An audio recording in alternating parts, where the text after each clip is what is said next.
difficultés actuelles de l'économie sénégalaise serait la crise politique. C'est en tout cas ce qu'explique le directeur exécutif du Club des investisseurs sénégalais dans une note qu'il a rédigée. Abdoulaye Sy, bonsoir, bienvenue au Journal Afrique. Bonsoir, madame. Alors, vous dites que le Sénégal est impacté par la crise politique. L'économie sénégalaise est impactée par la crise politique qui se joue en ce moment. Le report de l'élection présidentielle, c'était il y a peu. Cette crise politique, peut-être juste pour circonscrire en termes de temps, vous la marquez à partir de quel moment? Oui, disons, vous me permettrez, madame, de présenter un peu l'institution où je travaille, le Club des investisseurs sénégalais, qui est une association qui regroupe l'essentiel des investisseurs sénégalais, qui a pour but de bâtir une souveraineté économique à partir des investissements portés par des Sénégalais.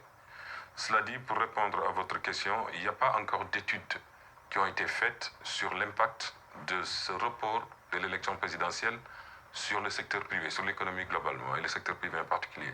Néanmoins, sur la base des faits empiriques, sur la base d'une logique économique, on peut s'attendre à un certain nombre de faits défavorables. Et ces faits défavorables peuvent être analysés à l'aune de la structure de l'économie sénégalaise et des choix opérés. Je rappelle à cet égard que le Sénégal a fait le choix du secteur privé comme modalité principale de création de richesses et d'emplois. La demande d'emploi est très forte au Sénégal.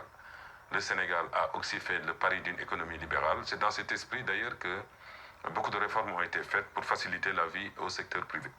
Il faudrait également considérer qu'il y a certaines études qui ont été faites dans le passé qui ont montré qu'il y a deux éléments essentiels qui constituent des facteurs pouvant affecter la croissance. C'est la dette élevée, d'une part, et de l'autre côté, l'instabilité. Alors ça, c'était un niveau général. Pour ce qu'on vient de montrer, pour le sujet sur lequel vous avez travaillé également, c'est-à-dire l'impact de la crise politique sur l'économie sénégalaise. Qu'est-ce qu'on peut en dire pour l'instant? On peut s'attendre à une baisse déjà de la croissance que vous avez annoncée tout à l'heure, 8,8% annoncé en prévision, mais qui ne sera malheureusement pas atteint de toute façon, compte tenu des restrictions que vont opérer les investisseurs. Je rappelle que la croissance est portée maintenant par le secteur privé. Et si le secteur privé considère que le Sénégal est devenu un pays qui n'a plus la stabilité qui faisait sa marque de référence universelle, il est logique de s'attendre à un attentisme, disons, à tout le moins, ou alors à simplement une annulation des projets. Et ça, c'est très préjudiciable pour l'économie. De l'autre côté, on peut s'attendre à des facteurs de répression. J'entends par facteurs de répression des taux d'intérêt qui augmentent à cause du risque pays.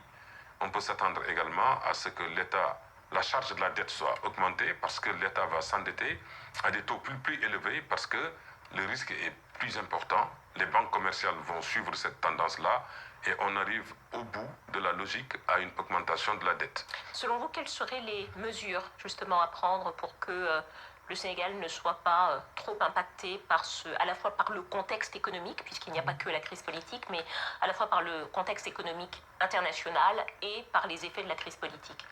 Moi, je crois qu'il faut ramener la trajectoire économique avec des mesures qui confortent l'état de droit, qui confortent la normalité, disons. Quand on est assis sur un état de droit, quand on cultive des valeurs, un état de droit, le respect des décisions du Conseil constitutionnel, c'est déjà un signal fort pour l'investissement privé.